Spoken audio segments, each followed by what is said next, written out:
తెలంగాణ. అందరూ ఒక్కసారి చేతులు పైకి లేపి జై తెలంగాణ. కేసీఆర్ గారి నాయకత్వం, కేటీఆర్ గారి నాయకత్వం, సవితమ్మ గారి నాయకత్వం, కాసాని జ్ఞానేశ్వర్ గారి నాయకత్వం. జై తెలంగాణ. మన తెలంగాణ రాష్ట్ర తొలి ముఖ్యమంత్రి వర్యులు, మన బీఆర్ఎస్ పార్టీ అధినేత గౌరవనీయులు కేసీఆర్ గారికి మన అతి తక్కువ సమయంలోనే ప్రపంచ దేశాలన్నీ కూడా తెలంగాణ వైపు చూసే విధంగా శ్రమించి కృషి చేసిన మన యువ నాయకుడు, పార్టీ వర్కింగ్ ప్రెసిడెంట్ రామన్న గారికి, మన ఓటమెరుగని నాయకురాలిగా చేవెళ్ల చెల్లమ్మగా పిలువబడే మా తాండూరు ముద్దు బిడ్డ మహేశ్వరం ఎమ్మెల్యే సబితమ్మ గారికి, బీసీల ఆత్మ బంధువు, బడుగు బలహీన వర్గాల ముద్దు బిడ్డ, తన జీవితాన్ని బడుగు జీవుల బ్రతుకు మార్పు కోసం అంకితం చేసిన ముదిరాజు బిడ్డ మా కాక చేవెళ్ల లోక్సభ బీఆర్ఎస్ అభ్యర్థి కాసాని జ్ఞానేశ్వరన్న గారికి, చేవెళ్ల అసెంబ్లీ స్థానంలో హ్యాట్రిక్ విజయం సాధించిన పెద్దలు ఎమ్మెల్యే కాళ యాదయ్య గారికి,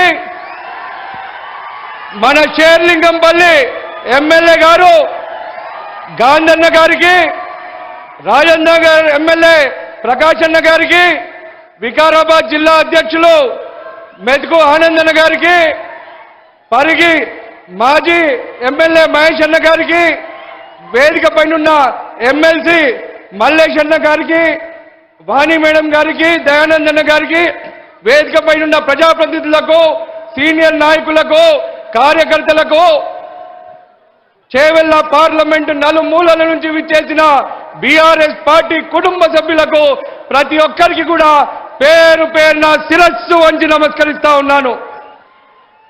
మరి నేను ఈరోజు ఈ ప్రజా ఆశీర్వాద సభకు విచ్చేసిన చేవెళ్ల ప్రాంత ప్రజలను ఒక్క ప్రశ్న అడుగుతా ఉన్నాను. గతంలో ఎట్లా ఉండే తెలంగాణ, ఇప్పుడు ఎట్లుంది తెలంగాణ? కేవలం 100 రోజుల్లోనే దేశం గొప్పగా చెప్పుకునే తెలంగాణను సర్వనాశనం చేసిర్రు ఈ కాంగ్రెస్ వాళ్ళు. రాత్రంతా నాకు ఒకటే ఫోన్లు గుయి గుయ్యమని మోగినాయి. ఏంద్రనైనా మరి ఇన్ని రోజులు తర్వాత ఇన్ని ఫోన్లు మోగుతున్నాయని చూస్తే రాత్రంతా తాండూర్ల కరెంటే లేదంట. పిల్లలు, పాపలు, పెద్దలు ఎవ్వరు కూడా నిద్రపోయింది లేదు. మన సారు కేసీఆర్ గారు ముఖ్యమంత్రిగా ఉన్న సమయంలో విద్యుత్ సరఫరా ఎలా ఉండేనో మనకు తెలుసు. కన్ను రెప్పపాటు కూడా విద్యుత్ అంతరాయం ఉండేది కాదు. మరి ఇప్పుడు వికారాబాద్ జిల్లా ముఖ్యమంత్రి రేవంత్ రెడ్డి జిల్లా అని చెప్పుకుంటమే తప్ప ఏమి వికారాబాద్ జిల్లాకు చేసింది ఒరిగింది ఏమీ లేదు. ఇప్పటి వరకు ఒక పైసా ఇచ్చిన దాఖలాలు లేవని చెప్పి మనం గుర్తించాలి. రేవంత్ రెడ్డి కొడంగల్కు మాత్రమే ముఖ్యమంత్రిగా వ్యవహరిస్తా ఉన్నారు. పాలమూరు రంగారెడ్డి ఎత్తిపోతల పథకంను పక్కన పెట్టి తన సొంత నియోజకవర్గంకు నారాయణపేట ఎత్తిపోతల పథకంను తెర మీదకి తీసుకొచ్చినాడు. నారాయణపేట కొడంగల్ ఎత్తిపోతల పథకంతో పాలమూరు ఎత్తిపోతల పథకం ఎన్నటికీ పూర్తి కాదు. ఇదే జరిగితే వికారాబాద్ జిల్లాతో పాటు చేవెళ్ల ప్రాంతం అంతా కూడా ఎడారిగా మారుతుంది అనే విషయాన్ని మనం మర్చిపోకూడదు. తాగునూరు, సాగునీరు అనే సంక్షోభం వస్తుంది అని చెప్పి కూడా నేను ఈ సభాముఖంగా తెలియజేస్తా ఉన్నా. కేసీఆర్ గారి ఆశీర్వాదంతో తాండూరు ప్రాంతం నీటితో ఎప్పుడు సస్యశ్యామలంగా ఉండాలని, భూగర్భ జలాలు అడుగంటకూడదని, తాగునీటి సమస్య ఎన్నటికీ రాకుండా ఉండొద్దని కాగ్నా నది మీద 11 చెక్ డ్యాములు తీసుకొస్తే ఈ రేవంత్ రెడ్డి భారీ విద్యుత్ మోటార్లు పెట్టి కాగ్నా నుంచి నీరు మొత్తం కూడా కొడంగల్కి తరలిస్తున్న విషయాన్ని మన తాండూరు ప్రజలు చూడాలని చెప్పి నేను పిలుపునిస్తా ఉన్నా. భవిష్యత్తులో తాండూరు ప్రాంతానికి తాగునీటి కష్టాలు తప్పవు. కాగ్నా పరివాహిక ప్రాంతంలో బోర్లు కూడా ఎండిపోక తప్పదు అని చెప్పి మన తాండూరు ప్రజలు ఎన్నడూ కూడా మర్చిపోవద్దు, గుర్తుపెట్టుకోవాలి. తాండూరు ప్రాంతం వెనుకబడిందని చెప్పి నేను అభ్యర్థిస్తే పెద్ద మనసుతోని మన నాయకుడు కేసీఆర్ గారు 1680 కోట్ల రూపాయలు తాండూరు అభివృద్ధి కోసం ఇచ్చిన విషయం మనందరికీ తెలుసు. మరి కాంగ్రెస్ ప్రభుత్వం రాగానే కక్షపూరితంగా నిర్దాక్షిణ్యంగా అభివృద్ధి కోసం మంజూరు చేసిన నిధులన్నీ కూడా రద్దు చేసిన విషయాన్ని మన తాండూరు ప్రజలు గుర్తుపెట్టుకోవాలి. మళ్ళీ దశాబ్దాలు వెనుకనెట్టి తాండూరు ప్రజల ఉసురు పోసుకున్నారు ఈ కాంగ్రెస్ వాళ్ళనే విషయాన్ని కూడా గుర్తుపెట్టుకోవాలి. తాండూరు ప్రజలు ఇది గమనించి తాండూరుకు అన్యాయం చేసిన కాంగ్రెస్ కు ఎన్నికలలో ఓటుతో తీర్పు చెప్పాల్సిన అవసరం ఉందని ఈ విషయాన్ని కూడా నేను మీకు గుర్తు చేస్తా ఉన్నా. భవిష్యత్ తరాలను దృష్టిలో పెట్టుకొని మన నాయకుడు కేసీఆర్ గారు పక్కకు పెట్టిన అనంతగిరి కొండ సమీపంలోని దామగుండం రెడార్ స్టేషన్ కు కూడా ఆగమేఘాల మీద రేవంత్ రెడ్డి ప్రభుత్వం అనుమతులు ఇచ్చిన విషయాన్ని గుర్తించాలి. ఈ రేడార్ స్టేషన్ నిర్మాణంతో దామగుండం అడవుల్లో ఉన్న 12 లక్షల వృక్షాలను తొలగించాల్సి వస్తుందనే విషయాన్ని కూడా మనం గుర్తుపెట్టుకోవాలి. ఈ రేడార్ స్టేషన్తో వికారాబాద్ జిల్లా వాసులకు ఏమీ ఒరిగేది లేదు. ఈవెన్ దాని లోపల ఊడ్చే ఉద్యోగం కూడా మన వాళ్ళకి ఇయ్యారంట. అది కూడా మీరు గుర్తుపెట్టుకోవాలి. అసెంబ్లీ ఎన్నికల్లో రేవంత్ రెడ్డి గారు 6 గ్యారెంటీలతోని మనందరిని మోసం చేసిర్రు, ప్రజలను మోసం చేసిర్రు. ఇప్పుడు లోక్సభ ఎన్నికల్లో కూడా 5 గ్యారెంటీలు అని చెప్పి మళ్ళీ గారడి మాటలు చెప్తున్న విషయాన్ని మనం ప్రజల్లోకి తీసుకెళ్లాల్సిన అవసరం ఉంది. మన నాయకుడు కేసీఆర్ గారు ప్రతి సభలో చెప్పిండు, ప్రజలకు అందరికీ అర్థమయ్యే విధంగా చెప్పిండు. అయినా కాంగ్రెస్ మాటలు విని ప్రజలందరూ ఈరోజు మోసపోయినామని చెప్పి ఈరోజు ఎంతో చింతిస్తున్నారు, బాధపడుతున్నారు. కాంగ్రెస్ అసలు రంగు కేవలం 100 రోజుల్లోనే బయటపడిన విషయాన్ని మనం ప్రజల్లోకి తీసుకెళ్ళాలి. 6 గ్యారెంటీల పేరుతో మరి ఇప్పుడు 5 గ్యారెంటీల పేరుతో మరి ప్రజలను మోసం చేయడానికి కాంగ్రెస్ పార్టీ ప్రయత్నం చేస్తూ ఉంది.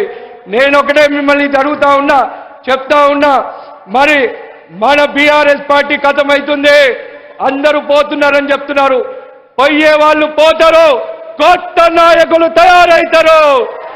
బీఆర్ఎస్ పార్టీని వీడిన నేతల వల్ల మనకు ఏమీ పోయింది లేదు, ఇంకా మంచి జరిగిందని చెప్పి మనం అందరం ఖుషి చేసుకుంటున్నాం. ఉమ్మడి రంగారెడ్డి జిల్లాకు పట్టిన శని దరిద్రం పోయింది. పట్నం మహేందర్ రెడ్డి కుటుంబం పార్టీని వీడడంతో బీఆర్ఎస్ శ్రేణులు ఆనందం వ్యక్తం చేస్తా ఉన్నారు. తాండూరు టు చేవెళ్ళ పోయిరు, ఇప్పుడు చేవెళ్ళ టు మల్కాజ్గిరి పోయిరు. మల్కాజ్గిరిలో ఎక్కడికి పోతారు? ఇంటికి పోతారు. ప్రస్తుతంలో 2 మినిట్స్ అమ్మా, మా వాళ్ళందరూ ఫుల్ జోష్లున్నారు. ప్రస్తుతం లోక్సభ ఎన్నికల్లో ప్రజలంతా అసెంబ్లీలో చేసిన తప్పు చేయకుండా చూసుకోవాల్సిన బాధ్యత మన పైన ఉంది. బీఆర్ఎస్ అభ్యర్థి కాసానన్య గారిని మనం అందరం గెలిపించాలి. బీసీల కొరకు ఆయన చేసిన దశాబ్దాల పాటు పోరాటం చేసిరు, ఆయన జీవితాన్ని మొత్తం అంకితం చేసిరు, ఎంతో కష్టపడ్డాడు, ఎందరో బీసీలకు మేలు చేసిండు, ఆదుకున్న మహానాయకుడు మన కాసాని గారు. మరి బీసీలకు రుణం తీర్చుకునే సమయం వచ్చింది. బీసీలు చట్టా చాటాల్సిన సమయం వచ్చింది. లోక్సభ ఎన్నికల్లో కాసాని జ్ఞానేశ్వరన్న గారిని భారీ మెజార్టీతో మనం అందరం గెలిపించాల్సిన అవసరం ఉంది. ఇక బీజేపీ జోలికి మాటకు వస్తే బీజేపీ గాలి ఉట్టి మాటలు, అవి ఎవరు కూడా నమ్మకండి. ఇక చేవెళ్ళ పార్లమెంట్ అభ్యర్థిగా బీజేపీ నుంచి బరిలో ఉన్న కొండను గెలిపిస్తే ఆయన అడ్రస్ కూడా ఎవరికి దొరకదు, రాసి పెట్టుకోండి. ఆయనతో అందరికంటే ఎక్కువ సావాసం చేసింది నేనే. 5 ఏళ్ల పాటు మీకు చిక్కడు దొరకడు, ఇంట్లో ఉండి కూడా లేడని చెప్పి గేటు దగ్గర నుంచే తరిమేసే వ్యక్తి కొండా విశ్వేశ్వర రెడ్డి. చేవెళ్ళ ప్రజలకు మరి మాయమాటలు చెప్తా ఉన్నాడు. ఇప్పుడు కేంద్రం నా అండతో ఉంది, మరి ఏదో ఉద్ధరిస్తా అని చెప్పి, మరి ఇప్పటివరకు కూడా ఉండే మరి కోట్పల్లికి పర్యాటక క్షేత్రంగా కూడా నిధులు సాధించలేని దద్దమ్మ కొండా విశ్వేశ్వర రెడ్డి అనే విషయాన్ని మనం చెప్పవలసిన అవసరం ఉంది. అంతేకాదు ఆయనకు తెలిసింది ఒకటే, ఎప్పుడో ట్రిక్కింగ్ అంటాడు, ట్రక్కింగ్ అంటాడు, కయాకింగ్ అంటాడు తప్ప ప్రజల పట్ల ఒక్కరిని గుర్తుపట్టే బాపతి కాదు. అది ఎవరు కూడా మర్చిపోవద్దని చెప్పి నేను తెలియజేస్తా ఉన్నా. ఇలాంటి నాయకుడు నిత్యం మన చేవెళ్ల ప్రజలకు ఎప్పుడు నిత్యం అండగా ఉండే మన కాసాని గారు ఆయనను గెలిపించాల్సిన అవసరం ఉంది. విశ్వేశ్వరరెడ్డి ద్వారాలు ఎప్పుడు ఎవరికి తెరిచుండవు. అదే కాసాని గారి ఇంటి ద్వారాలు ఎప్పుడు ప్రజల కోసం తెరిచి ఉంటాయి. ఇలాంటి నాయకుడు చేవెళ్ల పట్ల పూర్తి అవగాహన వ్యక్తి మన నాయకుడు. ఆయనను మనం గెలిపించాల్సిన అవసరం ఉందని చెప్పి నేను ఈ సందర్భంగా తెలియజేస్తా ఉన్నాను. ఇక రేవంత్ రెడ్డి రాష్ట్ర ప్రభుత్వం అండగా ఉందని చెప్పుకుంటా ఉన్నాడు. వాళ్లకు ప్రభుత్వాలు అండగా ఉన్నాయని చెప్తే మరి మన కాసాని గారకు ప్రజల అండ ఉందని మే 13 నాడు మనం నిరూపిద్దాం. ఎస్సీ ఎస్టీ బీసీ మైనార్టీలతో సహా సబ్బండ వర్గాల ప్రజల సంపూర్ణ మద్దతు మన కాసాని గారికి ఉందని కారు గుర్తుకి ఓటేసి నిరూపిద్దామని చెప్పి నేను ఈ సభాముఖంగా మీకు వేడుకుంటా ఉన్నాను. కావున మరి 13వ తారీఖు రోజు మన సత్తా చాటుదామని చెప్పి తెలియజేస్తూ ఇంకా చాలా మంది మాట్లాడే వాళ్ళు ఉన్నారు. కాబట్టి నేను ఇంతటితో ఈ ప్రసంగాన్ని ముగిస్తూ జై తెలంగాణ. వినిపిస్తలేదు, అందరూ ఒక్కసారి చేతులు పైకి లేపి జై తెలంగాణ, జై తెలంగాణ. కేసీఆర్ గారి నాయకత్వం వర్ధిల్లాలి, సబితమ్మ గారి నాయకత్వం వర్ధిల్లాలి. కారు గుర్తుకే మన ఓటు, కారు గుర్తుకే మన ఓటు. జ్ఞానేశ్వరన్న గారి నాయకత్వం. జై తెలంగాణ, జై జై తెలంగాణ.